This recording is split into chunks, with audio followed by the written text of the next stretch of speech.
18th of September, just off the Strand.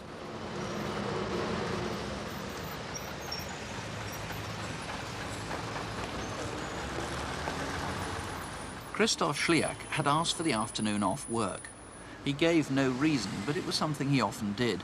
His colleagues thought he may have had a drink problem. He left at lunchtime and probably took the Central Line to Shepherd's Bush.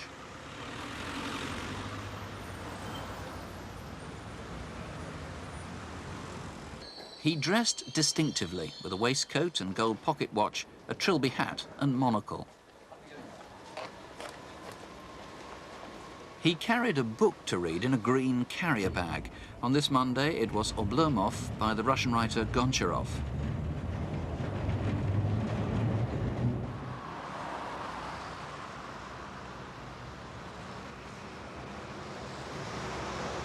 Once at Shepherd's Bush, he would probably have walked across the green towards the Bush pub. Christoph was a regular in the pubs around Shepherd's Bush.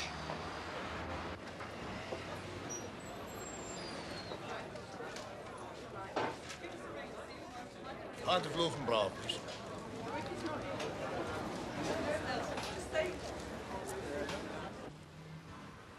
At about 3 o'clock, he was joined by another regular in the pub.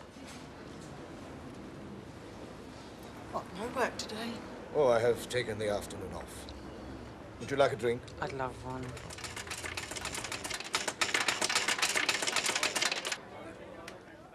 They chatted for an hour, and she remembers he was in good spirits. Later that afternoon, a witness saw Christoph leave with 2 men.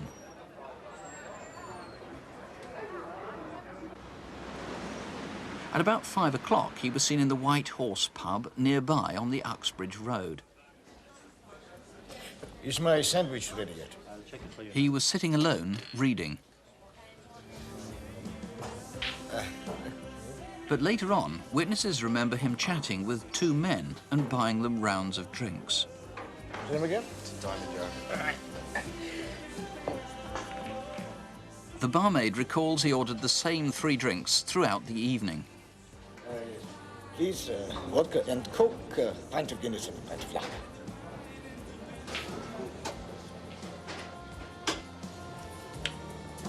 Thank you, my dear. At about 8 o'clock, an argument took place. I am offended by that remark. I am totally disgusted with you.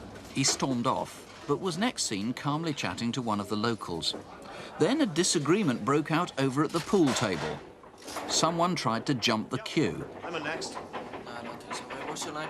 Sam, I'm on the board. No, you're not up next. It was the man in the black leather jacket who'd been sitting with Christoph. He called himself Sam, and witnesses recognised a strong Dublin accent.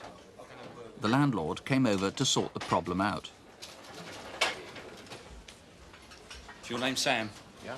The 10th in line on the pool table, OK. Right. Shortly afterwards, Christoph must have left the White Horse. No one saw him go, nor the 2 men he'd been with, but he left his carrier bag containing his book and his pipe. Sometime before 9:30 that night, he went across the road to the Premier Food and Wine shop. As well as the cider, he bought a packet of cigarettes. Thank you, my friend. Christoph only ever smoked a pipe, so who were the cigarettes for? It could well have been his companions in the pub. He was seen with 2 men like them walking towards his home.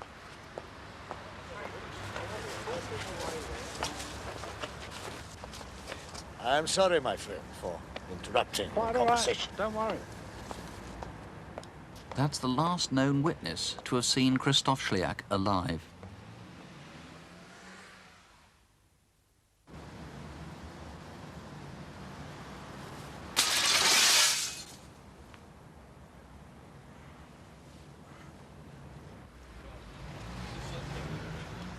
At about 10:15, an off-duty woman police constable noticed a man in blood-stained clothes walking briskly up the Uxbridge Road.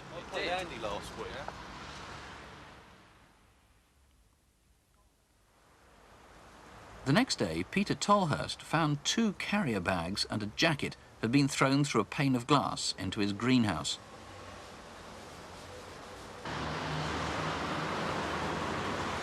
As he lived across the street from the police station on the Uxbridge Road, he reported his findings to the desk sergeant.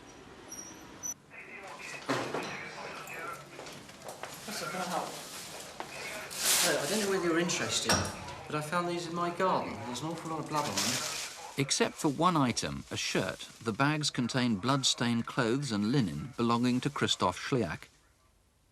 Later that day, police discovered his body in his flat. He'd been stabbed.